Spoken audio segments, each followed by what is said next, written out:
Hello, and welcome to Chicago Reacts Americans Learn. My name is Colin, and today I'm watching Napoleon 1813, The Road to Leipzig. Hopefully I said that right. Yeah. So, last video we left off on, I should also say, if you haven't watched any of the previous videos, we're several videos into this series on the Napoleonic Wars. And I should also mention, the videos I'm reacting to today and have been reacting to are from Epic History TV, so give them a watch and maybe a subscribe, a like, something like that. But yeah, if you haven't seen any of the other previous videos from this series, go back and watch those and then come back here. Where we left off, I think I already mentioned that, but we left off with Napoleon retreating from Russia. So it's not looking great for him. And the casualty totals at the end of the last video really bummed me out, I gotta say. If you watched the last video, you know what I'm talking about. I had to, I don't know, watch something uplifting, go for a walk after that one. Yeah, these wars are really brutal. And just, I live in Chicago, obviously. Chicago Reacts. And winters can be pretty nasty here. And just some of the paintings, the imagery from their time in Russia there just seemed brutal. And I having experienced the cold that I've experienced, I can only imagine what it may have been like to be out camping outdoors for that long period of time. I at least have the luxury of being able to remain indoors for the majority of the time when it's really cold out here. But yeah, that was rough. So let's see if it gets any brighter from here on out in this war. So with that being said, be sure to like, share, and subscribe if you haven't already. And let's get right on into it, shall we?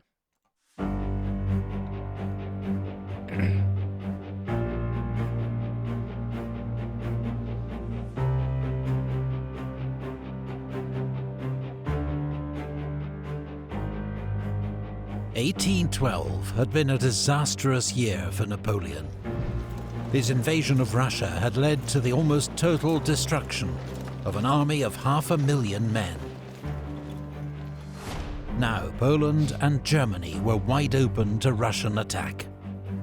Some advised Emperor Alexander that this was the time to make a favourable peace with Napoleon. Russia's own armies had been mauled and Western Russia devastated. But Alexander was determined to see Napoleon defeated for good, to free Europe from his clutches, and avenge Moscow's destruction by taking Paris. Napoleon's allies were deserting him. Prussian troops had already agreed a truce with the Russians. Schwarzenberg's corps marched back to Austria, which assumed a policy of watchful neutrality. Napoleon had left Marshal Murat in charge of the remnants of the army, but he left for the Kingdom of Naples, hoping to cut a deal with the Allies that would let him keep his throne. He was replaced by Napoleon's stepson Eugene, who'd proved himself a brave and able soldier in Russia, but was unused to independent command, and now faced odds of 4-1. As Russian forces advanced through Poland, he continued to retreat west, leaving garrisons to hold strategic fortresses, most of which were soon besieged. On the 7th of February, Russian troops entered Warsaw unopposed. Napoleon's Polish client state, the Duchy of Warsaw, effectively ceased to exist. 3 weeks later, Russian troops entered Berlin, while Sweden joined the Allies. Sweden was ruled by Napoleon's former Marshal Bernadotte, now officially known as Crown Prince Karl Johan. Many would accuse him of betraying Napoleon, but he'd always been clear that once he became Sweden's Crown Prince, he'd pursue Swedish interests, which is what he now claimed to do.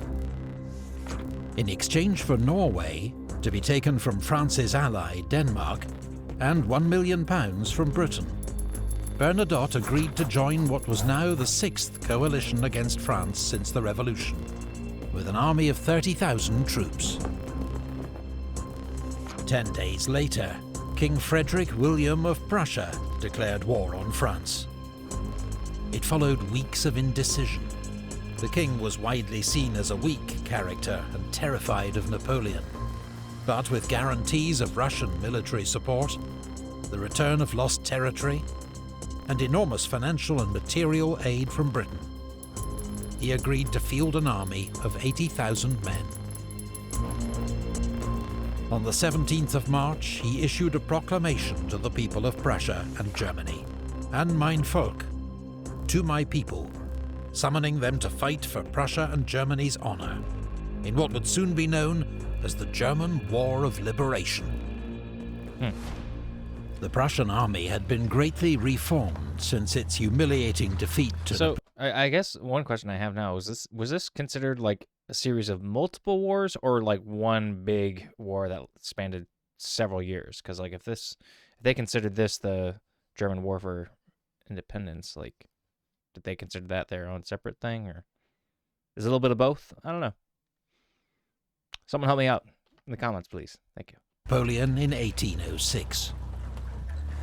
A military commission headed by General von Scharnhorst had sacked nearly 200 old generals and abolished flogging, expanded recruitment and introduced exams for officers, and overhauled training, tactics and drill. When Napoleon met the new Prussian army in battle 2 months later, he remarked, "These animals have learned something." Small consolation, they'd learned most of it from him. Oh, this video tragic is irony. sponsored by CuriosityStream, home of more than 2,500 online documentaries, exploring science, technology, the natural world, and of course, history. This month, we've been watching a French documentary about that other great warrior son of France, William the Conqueror. William is famed for his bloody victory over the English at Hastings in 1066. But here we also learn about William's early life in Normandy, his loving marriage, and the long struggle to acquire his English kingdom. The reconstructions are high quality, the experts are insightful, and William the Conqueror gets a thumbs up from us. There are many other high-end documentaries like this waiting to inform and entertain you at CuriosityStream, which is available worldwide, and an online subscription starts from just $2.99 a month. Remember to use the promo code EPICHISTORYTV at sign-up to get your first 30 days free. Thanks to CuriosityStream for sponsoring this video. There you have it.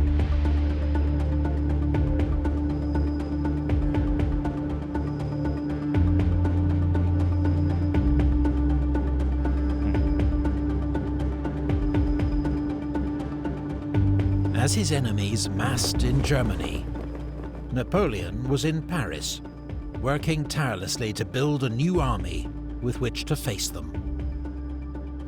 137,000 new conscripts joined the army, and laws passed to call up 100,000 more, while 40,000 veterans from the army in Spain, 16,000 Marines, and 80,000 men of the National Guard, a home defense force, were transferred to Germany.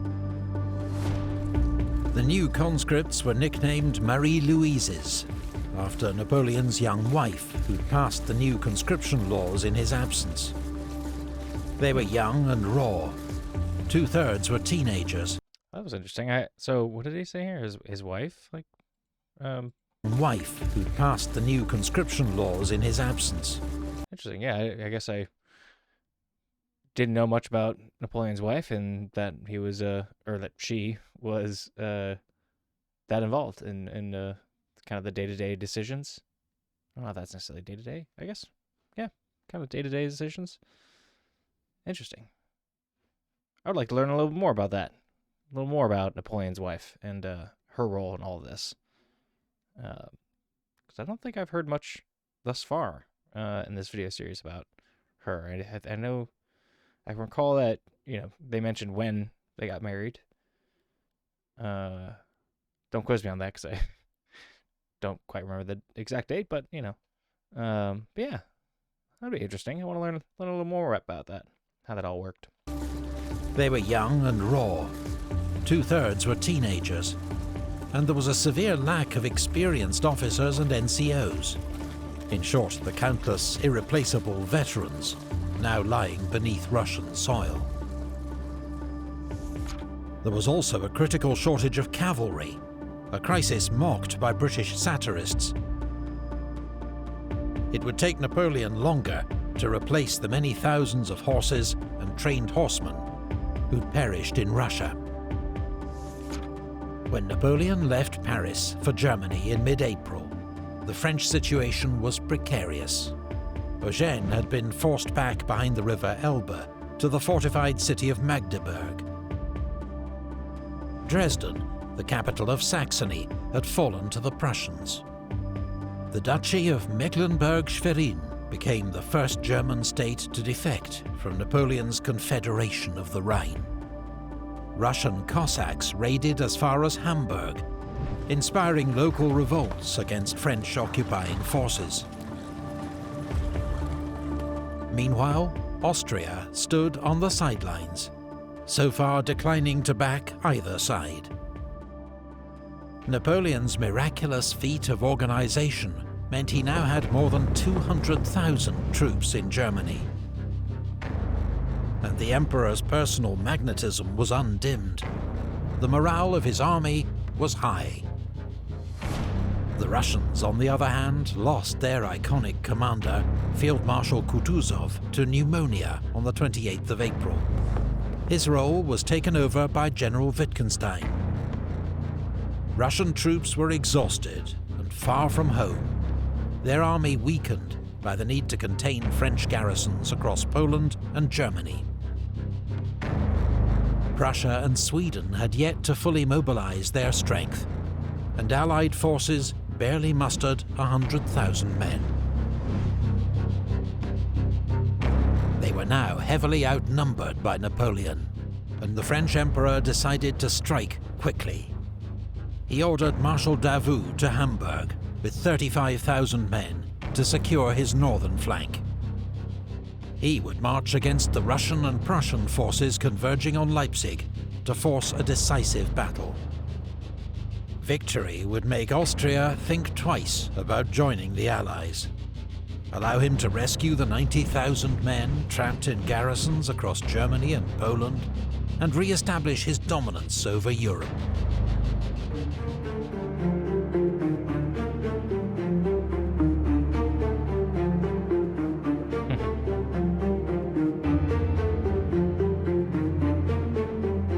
As Napoleon advanced on Leipzig, the Allies faced a predicament. To risk battle against Napoleon's larger army, or give up Germany without a fight, a potentially devastating blow to Allied morale and any chance of winning Austria over to their cause. Allied headquarters made the bold decision to attack. They knew most of Napoleon's army was made up of raw conscripts, that their own troops were better trained and had a great superiority in cavalry and artillery. The Allies agreed that as Napoleon crossed the Saale River, they would hit his right flank before he could concentrate the full mass of his forces. The two armies were on a collision course, but Napoleon's shortage of cavalry meant he lacked information about Allied movements. On the 1st of May, Marshal Bessières, commanding the cavalry in Murat's absence, was carrying out reconnaissance himself when he was hit by a cannonball and killed instantly. Bessières was the second of Napoleon's marshals to be killed in action, and like Lannes, an old comrade and trusted friend. Yeah, man, I would hope if you were to get hit by a cannonball that you'd be taken out instantly, because I don't even want to think about what it'd be like to survive even for a short while after an injury like that. I've seen what cannonballs can do. It's nasty shit. I think I mentioned in a previous video too, like I remember seeing this like shield armor that's up in a museum somewhere, and it's of someone maybe around this period. I don't know if it was from this war exactly. I don't think so, but it was a breastplate that they had gotten a cannonball shot right through them on the right side and just went right through, and just trying to imagine what the corpse must have looked like after that impact. Yeah. Yikes. Yeah. War's crazy, man. War's like this. Nasty, nasty stuff. Anyhow, let's keep going. The Allies were able to surprise Napoleon, falling on Marshal Ney's Third Corps near Lutzen. Ney's troops had to cling on in the face of a Russian and Prussian onslaught, while Napoleon rapidly redirected his other corps to fall on the enemy's flanks. At one stage, Napoleon had to personally help rally routing troops as they broke in the face of determined Prussian assaults. But on the whole, his young conscripts fought with courage. And despite hours of savage fighting, Wittgenstein could not exploit his early advantage. As French reinforcements arrived, the battle turned against him. Towards dusk, the Allies were forced to break off the engagement, though they'd inflicted around 22,000 casualties, losing just half as many men. General von Scharnhorst, mortally wounded, was among them. Crucially, Napoleon's lack of cavalry meant he was unable to pursue the enemy, who retreated in good order. Expecting the Prussians to fall back on Berlin, Napoleon sent Marshal Ney in pursuit, while he continued east. But the Allied army stayed together, withdrawing to a defensive position at Bautzen, deliberately close to the Austrian border, hoping to entice Schwarzenberg to intervene, and daring Napoleon to violate Austrian neutrality. Neither happened. Instead, Napoleon ordered Ney to swing south to fall on the Allies' northern flank, while he launched a frontal assault to pin them in place.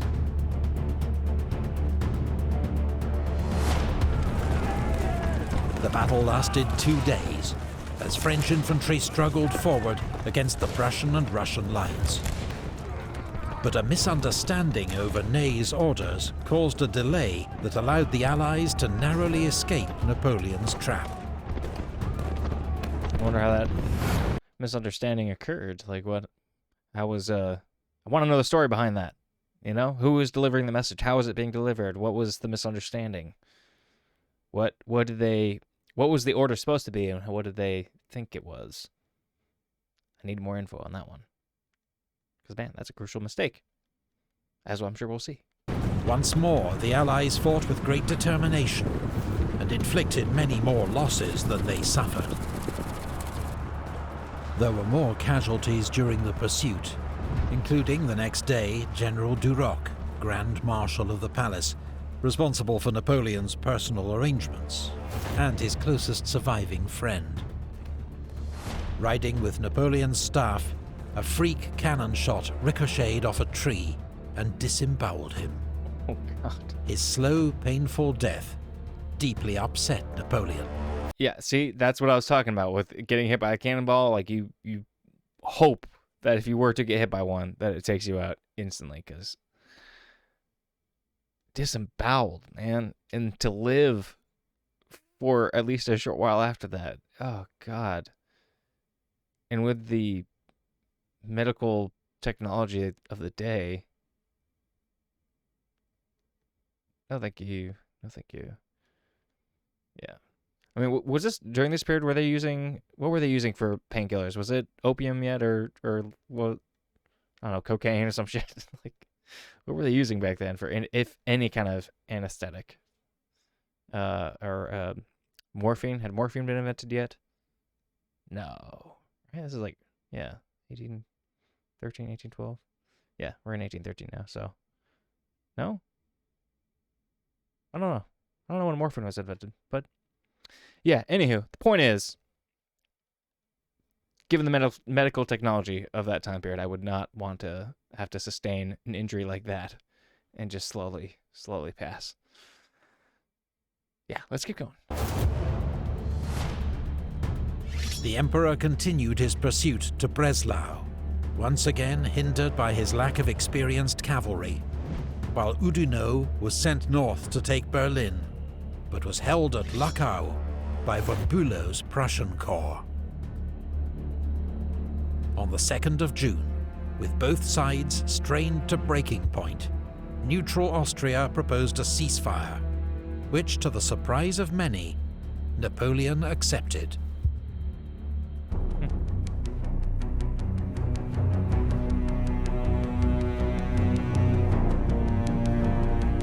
So poetic. Like, was everyone just, all the educated people of this time period, just also, do they all write poetry just in their general writing? Like, look at that. My eagles are again victorious, but my star is setting. Like, that's a very poetic thing to write about. You don't really see that much from the average person nowadays. Interesting. Maybe we should bring that back. More flowery language in all our everyday. I mean, this isn't really an everyday kind of quote, though. It's regarding a pretty big war, but you know what I'm saying. Yeah. Let's put a little more effort in our letters to people, or just in general. I'll get off my high horse now. The armistice of Plaswitz would last more than 2 months, a period of intense diplomacy and military mobilization by both sides.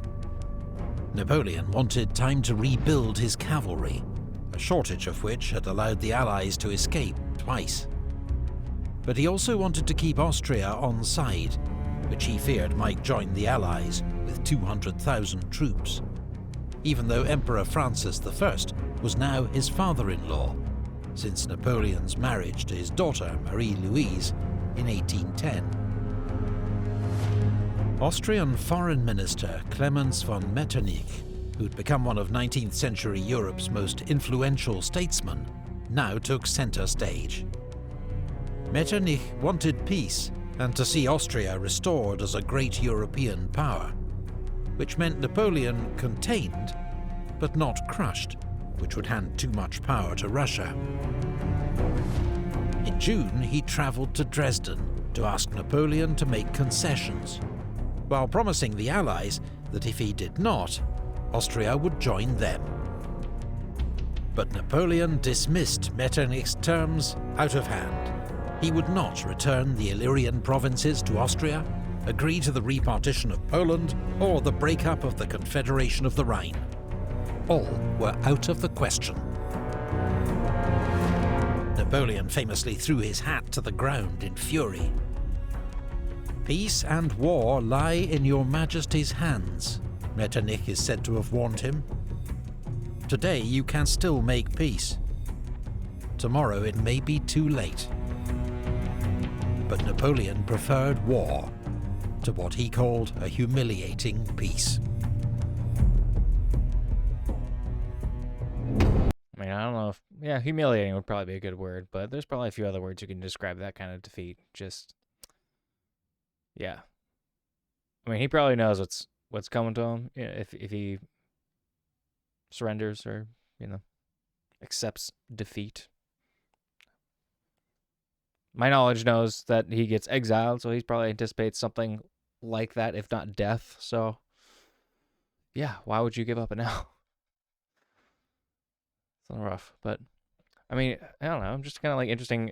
I'm thinking of some of the quotes at the beginning of this video. He mentioned about having some major embarrassing defeats, and then he had a good kind of comeback. That's there's no what do you say? Something about taking risks, no risks. Victory with no risks is for the mediocre. So he seems to have an awareness of his situation, the direness of his situation, and what might happen if he loses now. But he seems to have a few good zingers to rile himself up, I would assume, and his troops as well. So, yeah, good motivator, I guess, as much as you can. Although it does seem like people around him are getting a little fed up, a little tired of his bullshit. So we'll see. We'll see how much longer he's got. I'm thinking it's not long. Let's keep going.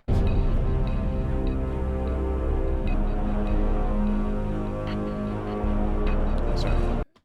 I was like zoning off there. I want to read this though. Expect a defeat whenever the Emperor attacks in person. Attack and defeat his lieutenants whenever you can. Okay.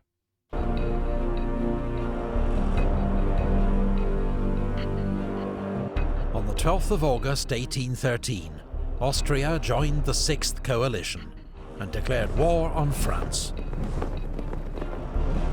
The Allies now had a numerical advantage of 3-2, and a new strategy, the Trachenberg Plan. Recognizing Napoleon's genius, the Allies would avoid battle with the Emperor and instead target his marshals, threaten his flanks, and wear down French forces, until it was time to close in for the kill.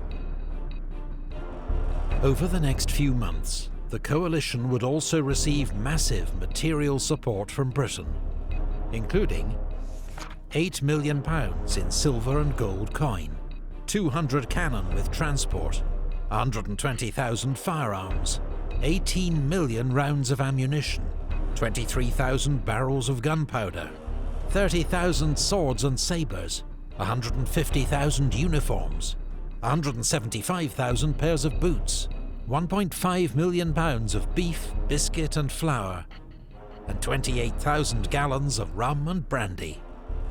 The total value of British aid to the coalition in 1813 was £11.3 million.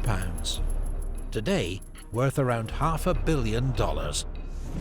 Damn. Napoleon, meanwhile, had turned Dresden into a major supply depot and strengthened his cavalry arm, though it remained a pale shadow of its glorious past. Murat returned to lead it, his secret approach to the Allies having been rebuffed. But when news arrived of King Joseph's disastrous defeat to Wellington's Anglo-Spanish-Portuguese army at the Battle of Vittoria, Napoleon had to send Marshal Soult, one of his best commanders, to salvage the situation.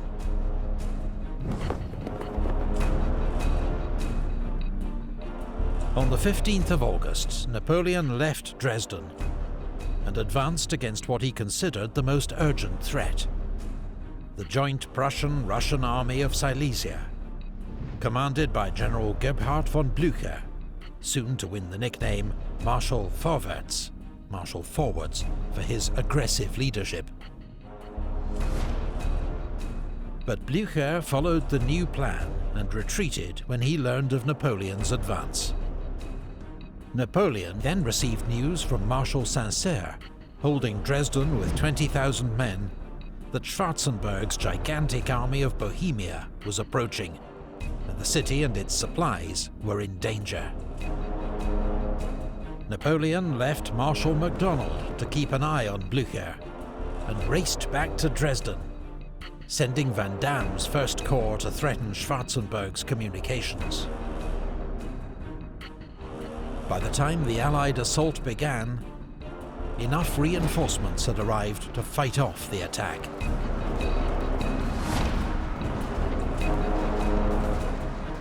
The next day, despite being heavily outnumbered, Napoleon ordered a counterattack.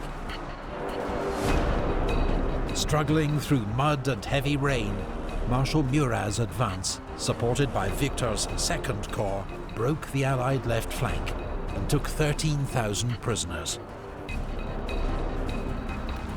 The Allies had suffered a disastrous defeat because they'd ignored their own rule: don't take on Napoleon in battle. But news soon arrived that turned the situation on its head.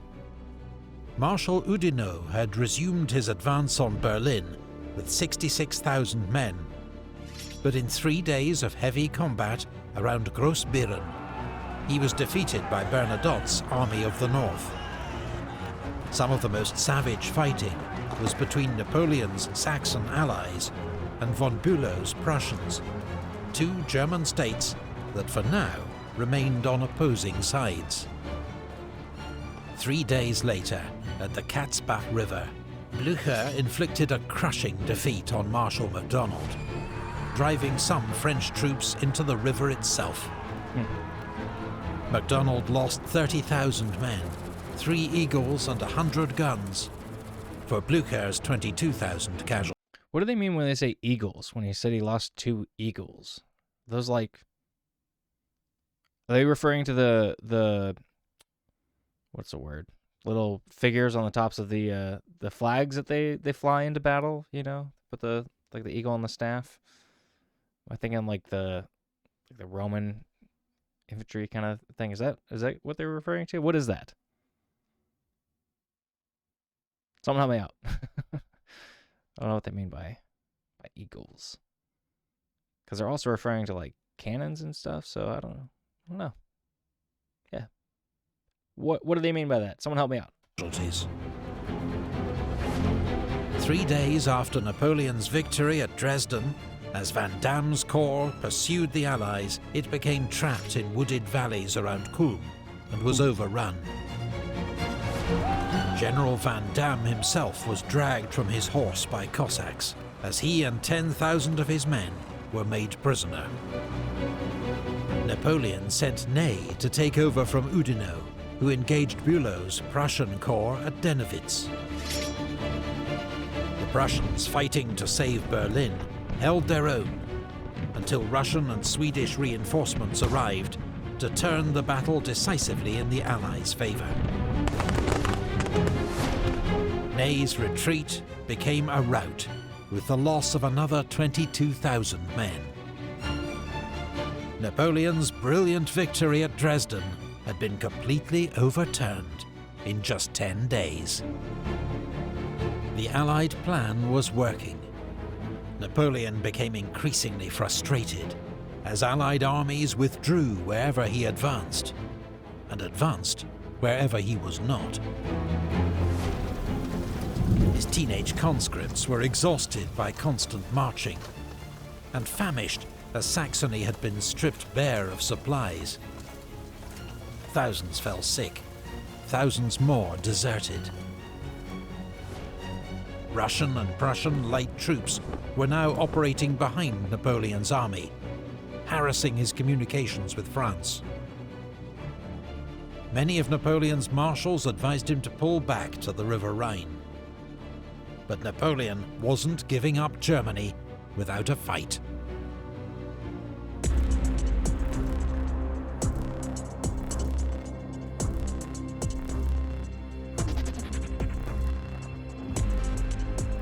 That's what it's all about. By October 1813, Napoleon faced 1/3 Allied troops in Germany, converging on him from 3 directions. 900 miles away, Field Marshal Wellington was crossing the Bidassoa River into France, the first enemy army on French soil in nearly 20 years.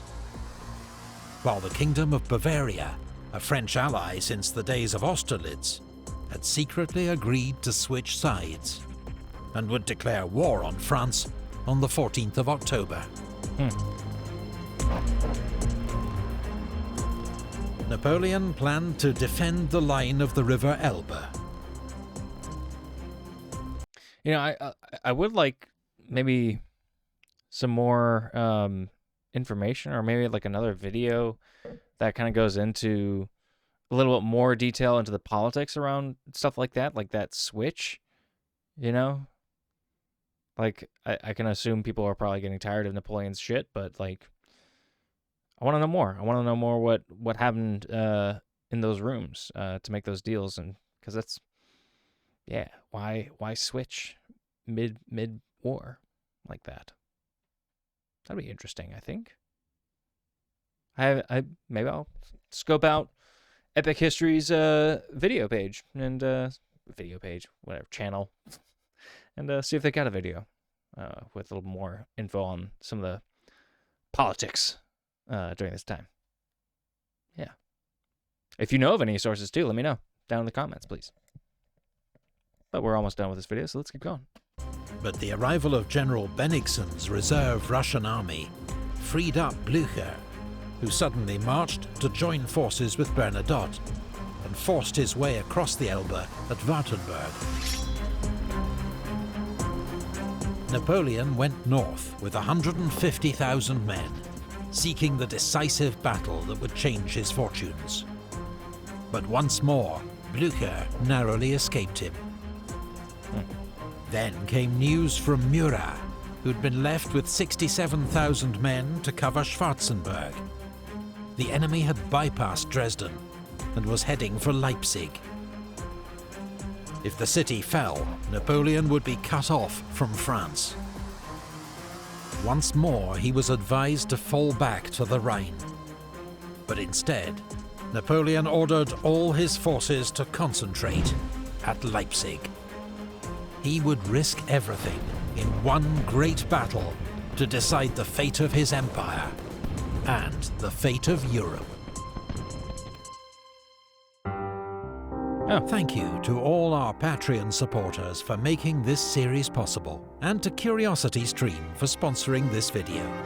Visit our Patreon page to find out how you too can support the channel, get exclusive updates, ad-free early access, and help to choose future topics. Alright. I was a little confused there, because I was like, oh, they're ending once they get to Leipzig? But I had to remind myself of the title of this video, which is The Road to Leipzig. So, yeah, that would explain it. So I guess that's what the next video will cover. That's going to be my prediction. I'll be doing that one right after this. But yeah. Hope you're enjoying the series. Thanks for following if you're still here. And again, be sure to like, share, and subscribe if you want to continue getting videos or notifications of videos like this. And yeah, if you haven't, also give Epic History TV a like and a follow, because they're great. This video series is very informative, very educational, and like stuff they do is really good. I'm enjoying the visualizations with the mapping out and everything like that. But yeah, thanks everyone. I'll see y'all next time.